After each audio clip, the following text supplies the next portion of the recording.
Hello and welcome to Daily Tech Tutor. In this video, I'm going to tell you how to switch between Safe for Work and default modes on Sniffies. So let's get started with the video. First, you need to open any of the browser and in the search bar, search for sniffies.com. It will take a few seconds for your browser to share particularly your location. So once it has been loaded, the next thing which you can do is you need to click on the filter option, basically three horizontal line that you see at upper right corner, and here you need to go to the account settings.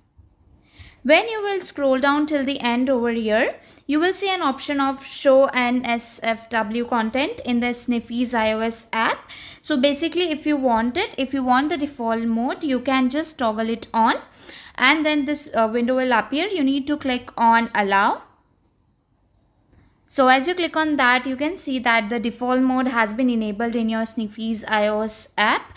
Now if you want to disable it, you can again go to the same option, account settings, scroll down till the end, and here you need to toggle it off. So once you do that, you have been switched to SFW mode now.